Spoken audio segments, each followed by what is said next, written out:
A rotina de quem depende do transporte público por si só já não é muito fácil, né? Vamos combinar.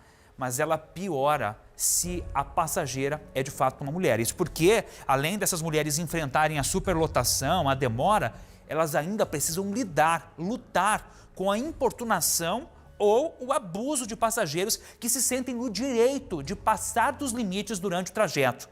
Nós ouvimos várias mulheres que já viram ou passaram por essa situação. Põe a reportagem na tela.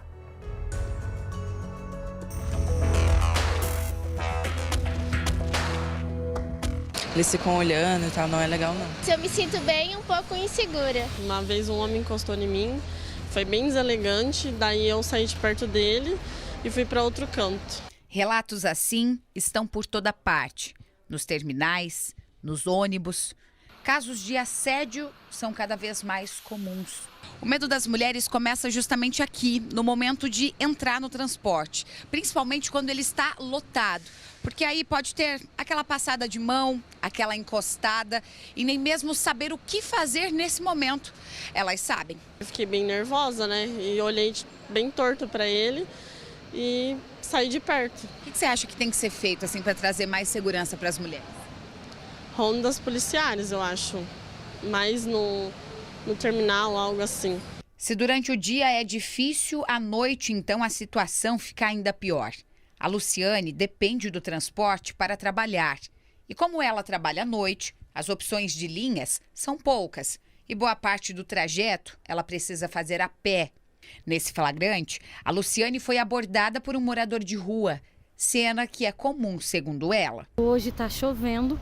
Não tem como ir para casa a pé, tem que pegar um ônibus. E como vocês podem ver, tem muitos moradores de rua que ficam nos pontos de ônibus, às vezes abordando. Nós que somos mulheres, corremos esse risco todos os dias de às vezes acontecer coisas piores com a gente, porque são pessoas que abordam a gente de forma agressiva, né? Até aqui já foi difícil para a Luciane, mas a insegurança aumenta. Vamos acompanhar um pouco da rotina dela, até chegar em casa. Agora aqui eu tô pegando o ônibus sul, na estação central. É o penúltimo ônibus tem, porque aqui também nós ainda temos até meia-noite 10 o ônibus. E eu vou mostrar para vocês o trajeto, que é quantas quadras que eu tenho que andar até chegar em casa. Um trajeto bem perigoso, né? Até chegar ao meu destino.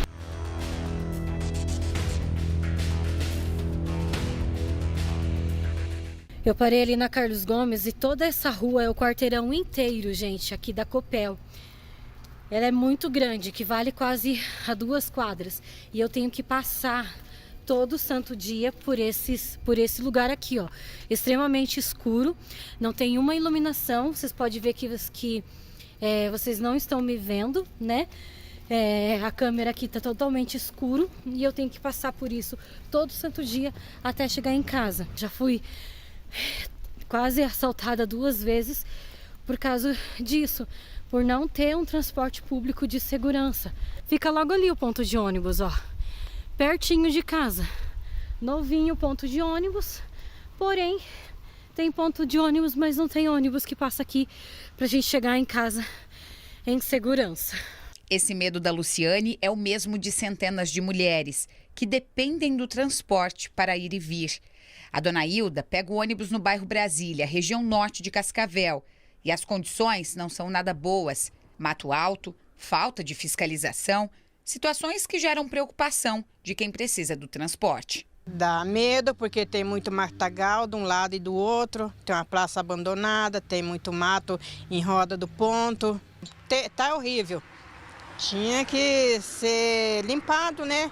E o jeito de tentar trazer segurança é mudando rotina, evitando ônibus cheio, não ficando sozinha à noite ou tendo outras presenças perto, para não dar sorte aos assediadores. A gente fica sempre alerta, assim, né? Sempre olhando para todos os lados e acho que é o jeito. Quando eu saio assim fora de horário, meu marido me traz, meu filho me acompanha também. Eu, tipo assim, quando tem muita gente, assim, eu já nem entro.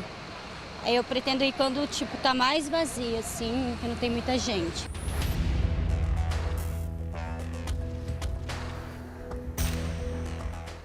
Século 21, 2023, a gente debatendo esse tipo de situação ainda é inaceitável, é inadmissível, né?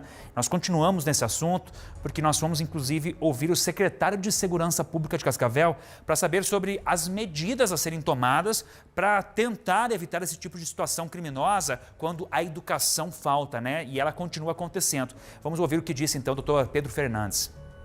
Nós estamos mantendo em algumas linhas, que é impossível manter guardas nesse momento em todas as linhas, nós estamos mantendo em algumas linhas guardas a paisano para coletar esses dados, para visualizar esses dados ou fazer filmagem, alguma coisa nesse sentido, para eventualmente encaminhar à Polícia Civil, né, que é a polícia que faz esse tipo de investigação. Nos próximos contratos de aquisição de ônibus, nós teremos uma melhor fiscalização, tendo em vista que os ônibus já terão uma questão das câmeras de monitoramento dentro. Mas nesse exato momento é fazer chegar à autoridade ou às autoridades as denúncias para que nós possamos fazer essa persecução penal.